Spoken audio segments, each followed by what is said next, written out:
Got a little bit better breeze today to keep the bugs off of us. Yesterday I went ahead and put a quick couple of coats over the framework, and the main thing that I want to get painted is the floor itself.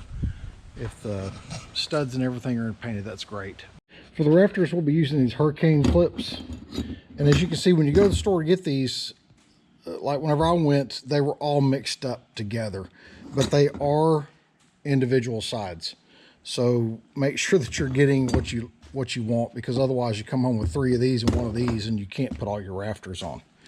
And essentially these just tie in, go up here, and they hold your rafter in place. Same thing with these, they'll go over the studs. They'll go up here like this, hold the rafter in place. Quick and easy way to do it. A palm nailer made this a lot easier. I don't have one, so I'll just have to get them in there best I can with a hammer. And I'll knock this out. This shouldn't take long. What I'm going to do is I'm going to have a foot overhang front and a foot overhang back with the 7-inch overhang on the side. And the reason for that is, with the type of metal roofing I'm using, the spacing of the ridges, when I add up the total length of this and I want to have an overhang, I'll have to go out 7 inches on each side to have a ridge at each edge, which is what I'm looking for. I am cutting my rafters so that I can put a cap on the outside edges. I am going to rip the same angle in the top of that cap so that everything is nice and straight for the metal. I am going to leave a metal overhang, so you basically have to decide how much overhang you want on your roof and then back it out from there. I'm only going to do probably 1.5 inch overhang front and back, and then the cap, then the rafters, so allowing for the thickness of each board. I'm able to back my math out. I'm cutting each rafter to 66 inches. Now, since I'm doing them all at one time, and I've already verified the depth is the same, so I need the same length. So I've made my first cut, and that is my template board. Every board has to match that.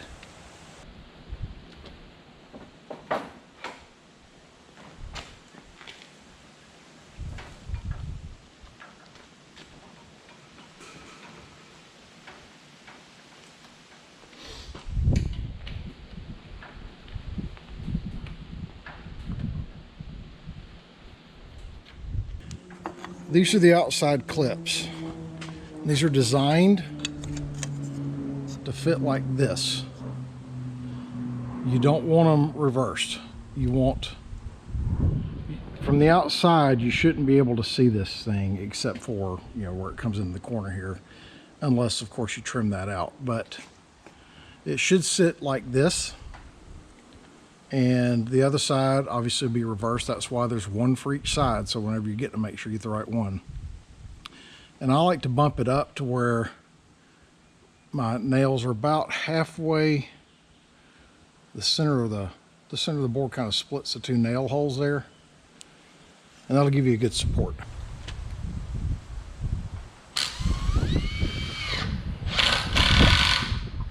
Now I am going to put a cap across each end because I'm going to attach one more rafter 7 inches outside. And one thing to bear in mind is if you're cutting them at an angle, and the main reason I did this is because on the front edge I want a vertical surface. I don't want it kicked out at the bottom, and I'm probably going to end up enclosing all this with cedar planks anyway. But when you do that, when you're cutting at an angle, you're going to add 1/4 of an inch to the height of this board. So when you cut this one, when you rip that 15-degree angle on it so that you have a nice smooth transition, because the last point of contact for the metal is going to be this board, which is going to be out here, then I'm going to have 1/4 of an inch of wood hanging off the bottom right here. And that doesn't matter to me. If it bothers you, just, you know, take your saw and just trim it off. I see a lot of people do that. Just take a skill saw and just trim that piece off. But I don't really care. Like I said, I'm probably going to dress it up with cedar anyway when it's all said and done. But that's just one thing to look at. It's going to look odd to you, but it's only because you've cut this one at an angle.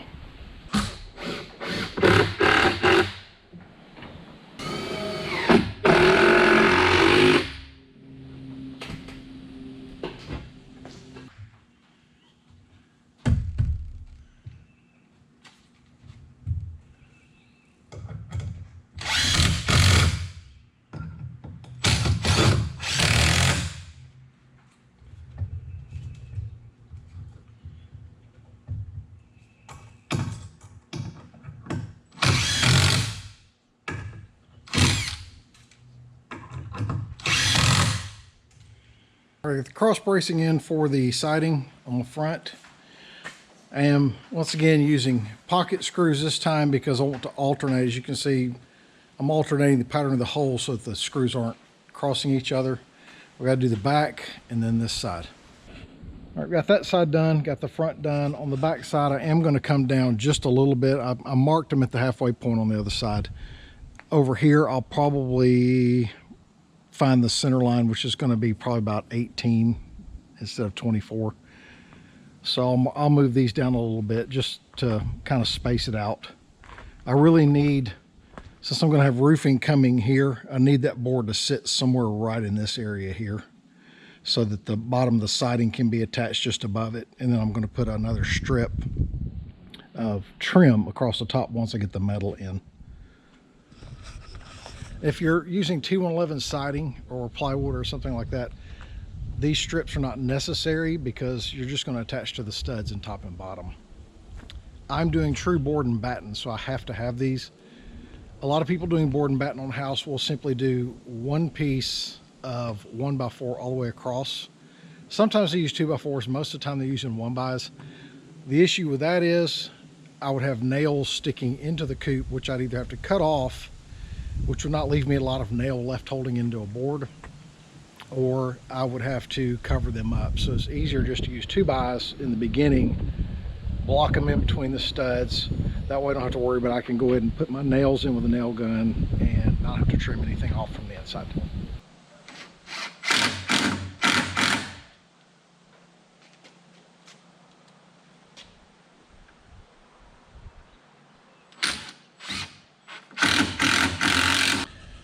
Get ready to do the droppings board. It's going to be pretty simple. I've got the roost where I want them. So basically I'm going to start about 6 inches in, rip this over to the corner over there, and then put a piece of trim on the front and back side so I have something to hold the sand in. I'm going to put on top of it. And I'm just going to put a little bit on it, some diatomaceous earth or something similar to soak up any wet stuff that hits it. And of course you'll have a good coat of paint whenever I get finished with it. But there's really no reason to leave it all the way out to here. It's just going to make them want to get up there and sit on it. Whereas if I just put a piece of trim that makes it harder for them to sit on the edge of it, then I can probably stop them from wanting just to get up here and roost. I'm going to put a strip of 1x underneath for reinforcement on the edge. And that'll give me something, when I put the vertical trim, give me something to use the trim nail gun on. And just going to hold this in with some 1-inch screws and some glue. I only need it on the outside edges. So I'll probably, on the back side, instead of going vertically with the trim, since it's going to be up against the wall, I'll probably come in from the bottom with the screws and just attach the back side with screws, and then of course the short side with screws.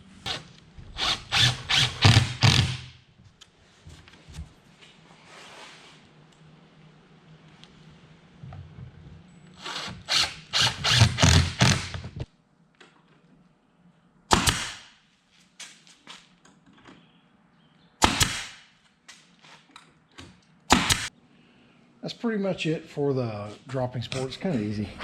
Dry fitting it, I have not attached anything yet. I think this is where I want the one support, because I'm going to attach it on the corner up here and also on the back. So it shouldn't move at all, and then I'll just have this support here. So I'm going to mark that on the bottom, put a couple screws in it.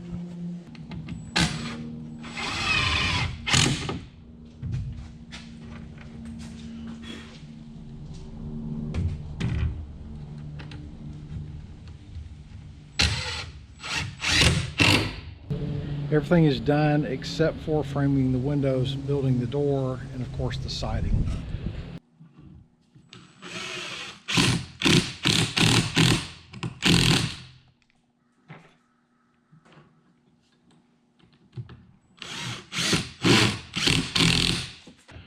So that's one window frame. What I want is about 1/4 of an inch on each side, because I'm using 2-inch trim on this. At the top, it's going to sit a lot closer because I'm not going to, this trim will be flush, and there'll be a trim piece that comes down to here. So with the hinge, it's actually going to pull this up probably another 1/8 of an inch. So it should leave me plenty of clearance. Now this is going to sit out about 1/2 an inch because I'm going to have siding here, but no siding on this. So I'll have siding and then this trim. So the trim will have to come to the outside of that. But I've already checked it. It will swing freely because I've got a little over 1/4 of an inch, 3/8, maybe closer to 1/2 at the top. First window's done, all trimmed out. I'm going to have siding on here. So this is how it's going to sit. I'll have a piece of trim at the top as well. That's why the top piece up here is flush, so that I don't have anything interfering with it opening. So the windows are all done. Next I'm going to measure the inside of this door. It really won't take long. I've got the material to go ahead and knock it out. So I'm going to leave, as with the windows, 1/4 inch gap top and bottom. Really don't need to leave much of a gap, maybe 1/8 of an inch on the edges, because it's not swinging this way. Obviously it's swinging down, it's coming down this way. So the real issue of rubbing would probably be here and probably right on this front edge. 1/4 inch gap should be enough to take care of that.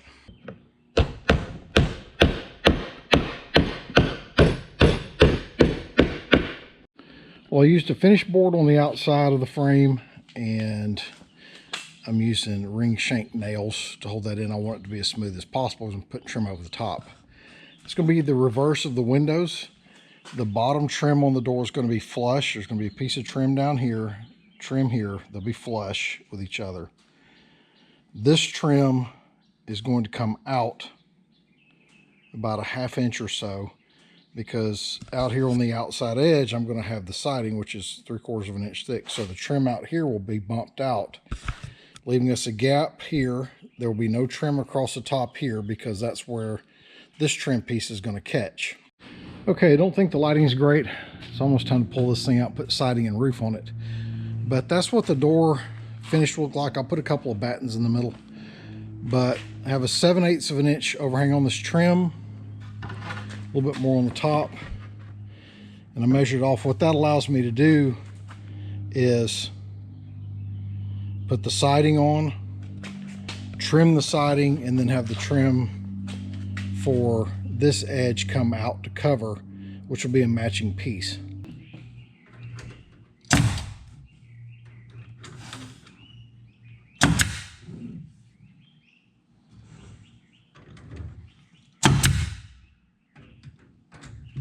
I'm using my crown stapler to tack on the hardware cloth here. It's so springy that it's just easier to hold it with one hand and tack it on with that. Now I've got to go ahead and cut the metal for the roof. So I got to get my measurements all the way across. I got all the roofing metal sitting over there. I'm gonna go cut it with my side grinder with a cutting wheel, which is the fastest way I know to do it. I do have 10 snips, but that takes forever and you're gonna get cut doing that. Anytime you're handling this stuff, you need to use gloves anyway, but especially if you're using those snips. I've been cut too many times with those. So I'm gonna cut the metal. Shouldn't take long to get the roof on, because it's just 3 sets of screws going across it.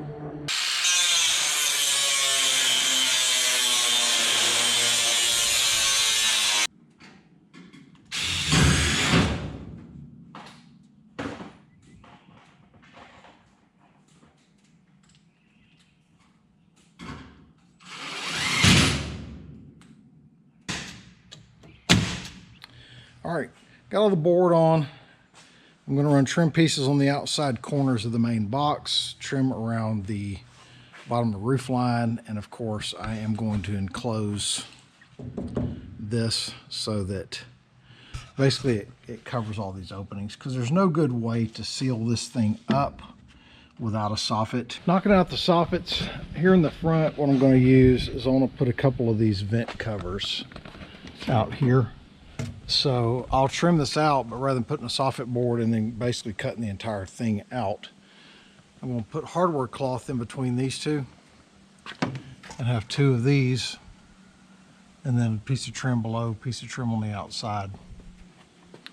That way I'll get a little bit better airflow, and if something does rip this cover off, they still got to get through hardware cloth to get inside.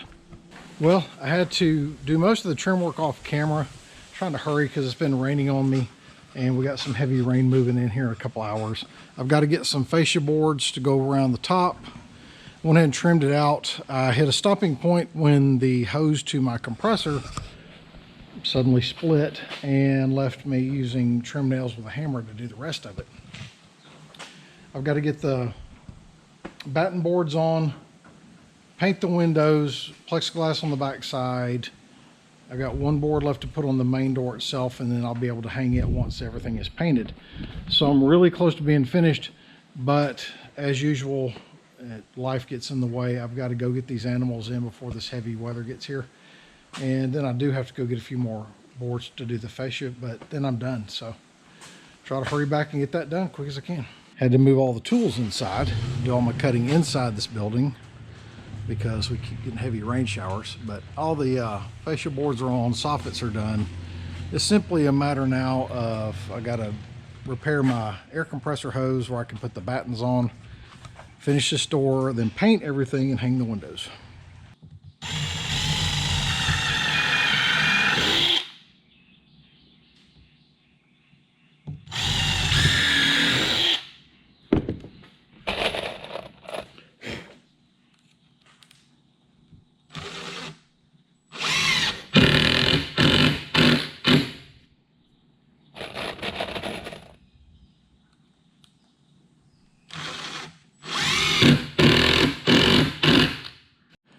All right, so here's the door. Tongue and groove, got an inner frame, trimmed on the outside. I'll have big gate hinges back here, top and bottom. And then I've got a sliding lock like I use on the horse stalls for this. So I'll have to get it in there, get it level and centered, and then I'll put the hinges on after I get everything painted.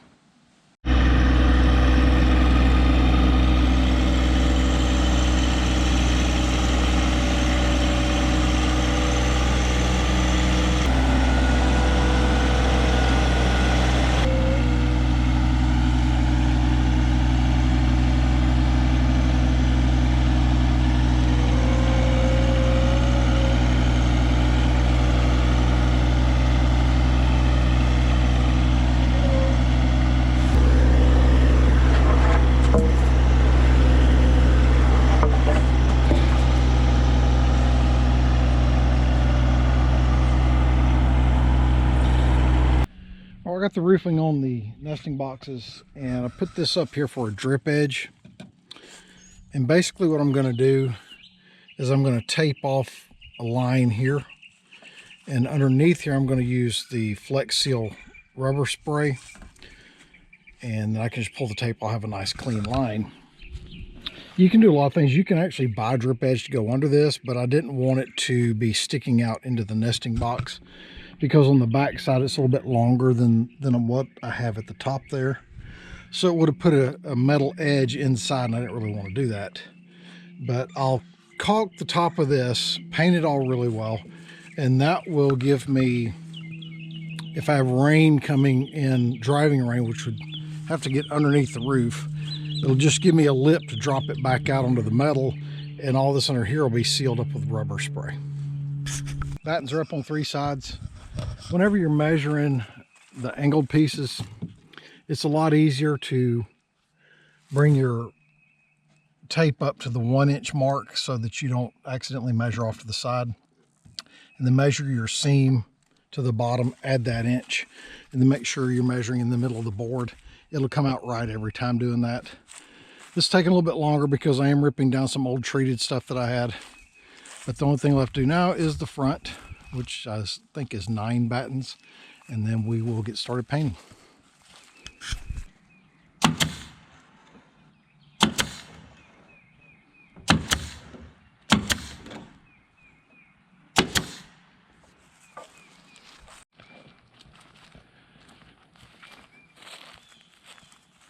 Ready for paint and doors.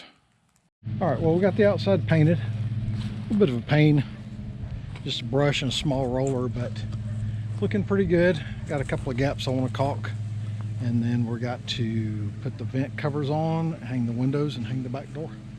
So doing the windows, it's not a complicated process. I made the the openings the same size as the plexiglass, so I could just build a frame and attach this to the back. And to do that, I'm going to be using these.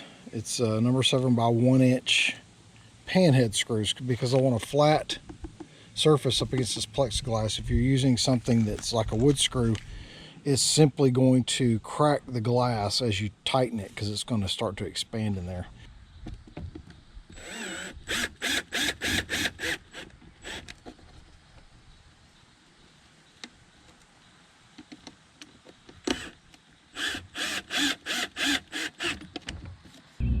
A few days later, went ahead and mounted the windows. I figure if you've gone this far in a video to build something, you probably don't need me to show you how to put hinges on.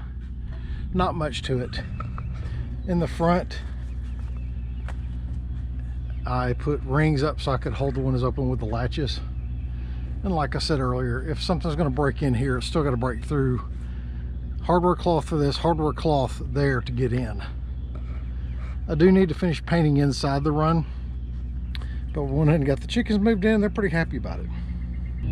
One thing I am going to be adding is small gutters front and back, actually on the back side above the nesting box, and then on the end of the run past the door, just so I don't have water dripping down on top of the coop itself.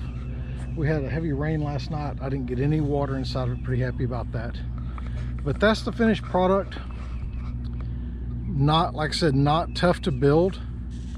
I'm hoping this video helps you with yours. I didn't show a lot of putting the boards on, because basically you're nailing vertical boards onto a box. It's not that tough. So anyway, until next time, thanks for watching.